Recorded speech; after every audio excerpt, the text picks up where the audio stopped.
माता की ममता, पिता की क्षमता, पत्नी की उदारता और लोक धर्म की प्रधानता के साथ आज तेजस्वी यादव भी अब बिहार यात्रा पर निकल चुके हैं। राष्ट्रीय जनता दल ने तेजस्वी यादव की ताजा अभियान को जन विश्वास यात्रा नाम दिया है। हाल ही में तेजस्वी यादव भारत जोड़ो न्याय यात्रा के बिहार पहुंचने पर राहुल गांधी के साथ देखे गए थे। बता दें कि बिहार में प्रशांत किशोर पहले से ही जन स्वराज यात्रा कर रहे हैं। सभी यात्राओं का अपना अपना मकसद है। तेजस्वी यादव की जन विश्वास यात्रा का भी। प्रशांत किशोर बिहार में जन स्वराज लाना चाहते हैं। राहुल गांधी देश भर के लोगों को 5 न्याय दिलाना चाहते हैं। तो सबसे पहले नमस्कार, आप देख रहे हैं न्यूज़ीरा और मैं आपके साथ विपिन। तेजस्वी यादव कई तरह के दबाव से गुजर रहे हैं।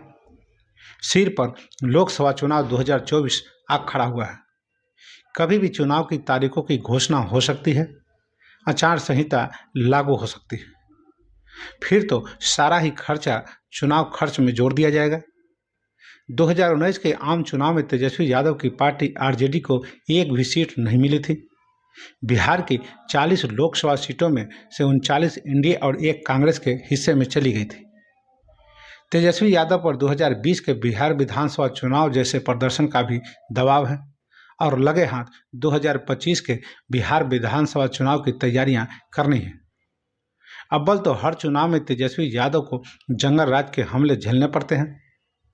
चुनावों में मुख्यमंत्री नीतीश कुमार और बीजेपी नेता नरेंद्र मोदी और अमित शाह 15 साल के लालू राबड़ी शासनकाल को जंगल राज का नाम देकर घेरते रहे हैं। 2020 में तो प्रधानमंत्री नरेंद्र मोदी ने तेजस्वी यादव को जंगल राज का युवराज तक बता डाला था। निश्चित तौर पर तेजस्वी यादव की कोशिश जंगल राज के तोहमत से हमेशा के लिए निजात पाने की होगी, लेकिन काम तो और भी है। बिहार में नीतीश कुमार फिर से एनडीए में चले जाने के बाद से नौकरियों और जातिगत गणना के श्रेय लेने को लेकर खूब जोर आजमाइश चल रही है। बीजेपी और जनता दल का दावा है कि सब कुछ नीतीश कुमार का किया हुआ है, जबकि तेजस्वी यादव अपने हिस्से के काम पर दावा पेश कर रहे हैं और जन विश्वास यात्रा के दौरान घूम घूम कर तेजस्वी यादव लोगों को यही बात समझाने की कोशिश करेंगे। नीतीश कुमार के साथ छोड़ने के बाद तेजस्वी यादव ने तो सिर्फ खेला होने की बात कही थी, काम के क्रेडिट की लड़ाई तो राहुल गांधी ने शुरू करा दी। तेजस्वी यादव तमाम कोशिशों के बावजूद खेला तो नहीं कर पाए, लेकिन राहुल गांधी आग लगाकर लोगों को न्याय दिलाने आगे बढ़ गए। न्याय यात्रा के तहत बिहार पहुंचने पर राहुल गांधी का दावा था कि बिहार में जातिगत गणना का काम तो महागठबंधन के दबाव में हुआ। ये भी दावा रहा कि वो खुद नीतीश कुमार पर जातिगत गणना के लिए दबाव डालते थे और क्योंकि नीतीश कुमार ऐसा नहीं चाहते थे, इसीलिए वो बीजेपी के साथ चले गए। तेजस्वी यादव ने भी डिप्टी सीएम रहते अपने 17 महीने के कार्यकाल के दौरान महागठबंधन सरकार में हुए काम के क्रेडिट पर दावा ठोक दिया। जब नीतीश कुमार ने तेजस्वी यादव के दावों को न्यूट्रलाइज करने की कोशिश की तो हिसाब किताब पर उतर आए। विस्तार से बताने लगे कि जो काम हुए वो विभाग किसके पास थे और याद दिलाते चले कि आरजेडी के मंत्रियों के विभाग थे जहां काम हुए। एक अंग्रेजी अखबार की रिपोर्ट के अनुसार इस मुद्दे पर जनता दल की एक बड़ी अजीब दलील सुनाई देती है। तथ्य तो यह कि नीतीश कुमार ने बेरोजगार युवाओं को नियुक्ति पत्र बांटे थे। तथ्य तो सही है, लेकिन इससे आरजेडी को उनके हक से कैसे बेदखल किया जा सकता है। जाहिर है मुख्यमंत्री होने के नाते ज़्यादातर उद्घाटन नीतीश कुमार ही करते रहे। कई जगह वो तेजस्वी यादव के साथ भी मिलकर उद्घाटन करते थे। अगर जातिगत गणना के श्रेष्ठ नीतीश कुमार को बेदखल करने की कोशिश हो तो ये जातिगत गणना का ही मुद्दा रहा, जिसकी बदौलत नीतीश कुमार और लालू यादव फिर से साथ आए थे। लेकिन राहुल गांधी का दावा भी वैसे ही हजम होना मुश्किल है जैसे उस जनता दल नेता की दलील। लेकिन काम के क्रेडिट की ये लड़ाई आगे बढ़ चुकी है। नीतीश कुमार ने 6 विभागों के कामकाज की समीक्षा के आदेश दे चुके हैं। सरकारी आदेश में लिखा गया है कि 1/4/2023 से स्वास्थ्य विभाग, पथ निर्माण विभाग, नगर विकास एवं आवास विभाग, ग्रामीण कार्य विभाग, खान एवं तत्व विभाग एवं लोक स्वास्थ्य अभियंत्रण विभाग में पूर्व मंत्री के स्तर पर किए गए कार्यों एवं लिए गए निर्णयों की समीक्षा की जाए। और ये भी जोड़ा गया है कि यदि आवश्यक हो तो समक्ष प्राधिकार से अनुमोदन के उपरांत उनमें संशोधन किया जाए।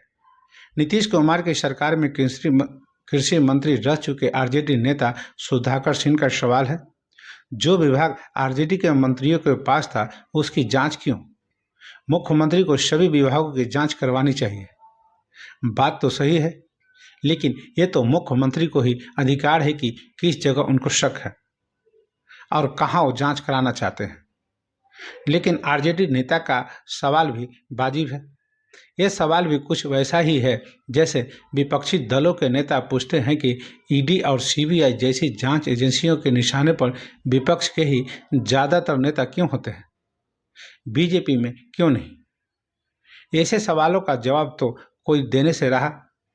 आप जो समझ सकते हैं समझ जाइए। सारी ही बातें तेजस्वी यादव की जन विश्वास यात्रा में उठाई जाने वाली है और दोनों पक्षों की बातें सुनकर बिहार की जनता को आने वाले चुनाव में दूध का दूध और पानी का पानी करने की जिम्मेदारी है। तेजस्वी यादव की जन विश्वास यात्रा कुल 10 दिन चलेगी। बीच में एक दिन का गैप रखा गया है। 28 फरवरी को आखिरी दिन, 1 मार्च को बांका, जमुई और लखीसराय की जनसभा के साथ यात्रा संपन्न होगी। अपनी यात्रा के दौरान तेजस्वी यादव बिहार के सभी 38 जिलों जा रहे हैं और हर रोज 3 से 4 रैलियां करने का प्लान की गई है। 10 दिन में 30 रैली काफ़ी भागम भाग होगी। ये यात्रा एक विशेष बस से हो रही है। देखा जाए तो लोकसभा चुनाव से पहले तेजस्वी यादव 2025 के बिहार विधानसभा चुनाव की भी तैयारी कर रहे हैं।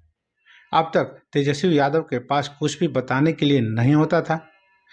प्रशांत किशोर का यही सवाल होता था कि तेजस्वी यादव की उपलब्धियां क्या है सिवाय लालू यादव के बेटे होने के। और जैसे राहुल गांधी के खिलाफ उनकी राजनीतिक विरोधी पप्पू बोलकर घेरते रहते थे, तेजस्वी यादव के खिलाफ भी एक ही राजनीतिक हथियार होता है, नौमी फेल। और चुनाव में तो जंगल राज का युवराज ही बोल दिया जाता है। 2020 के बिहार विधानसभा चुनाव में भी तेजस्वी यादव अकेले ही मैदान में डटे हुए थे, लेकिन पूरी मशक्कत के बावजूद वो लालू राबड़ी की बेटी की छवि से उबर नहीं सके। हालांकि बिहार विधानसभा में आरजेडी को नंबर 1 पार्टी तो बना ही दिया है। नीतीश कुमार के ताजा तरीन विश्वास प्रस्ताव पर भी तेजस्वी यादव का भाषण पहले के मुकाबले काफी मैच्योर दिखा। ये भी देखने में आ रहा है कि तेजस्वी यादव निजी हमलों से बच रहे हैं। हो सकता है इसके पीछे बानी में संजीदगी लाने की कोशिश हो, लेकिन लालू यादव की तरफ से नीतीश कुमार को लेकर बयान दिया जाना जैसा अमित शाह ने प्रस्ताव पर विचार करने की बात की थी। हो सकता है लालू यादव का कहना है कि नीतीश कुमार के लिए उनका दरवाजा हमेशा खुला है। क्या ये नरमी चुनावों के दौरान विकास के नाम पर बच्चे पैदा करने की मिसाल देने जैसी घटिया चीज़ों के लिए एहतियात उपाय साबित हो सकती है? बिहार के चुनावी माहौल को देखते हुए तेजस्वी यादव को नौकरियों और जातिगत गणना का मुद्दा बड़े काम का लग रहा होगा। ये भी है कि दोनों ही चीज़ों से वो सीधे सीधे जुड़े थे और गठबंधन की सरकार मजबूत पार्टनर होने के नाते अपने हिस्से पर हक जताने का अधिकार तो उनके पास है ही। बिहार की जनता के बीच जाकर तेजस्वी यादव अपने 17 महीने के कार्यकाल के दौरान हुए सरकारी काम का ब्यौरा अपनी निजी उपलब्धि के तौर पर पेश करना चाहते हैं। अब ये बिहार के लोगों पर निर्भर करता है कि तेजस्वी यादव की बातों को कितनी अहमियत देते हैं। सबसे बड़ा सवाल ये भी है कि क्या लोग बदले में तेजस्वी यादव को जंगल राज के साए से मुक्ति भी दिला देंगे? तेजस्वी यादव को मिलने वाली यही वो संभावित थाती होगी जिसका उनको फायदा और नीतीश कुमार के साथ साथ बीजेपी को भी हो सकता है। तो बस अभी के लिए इतना ही। तो हमें आज्ञा दीजिए। नमस्कार।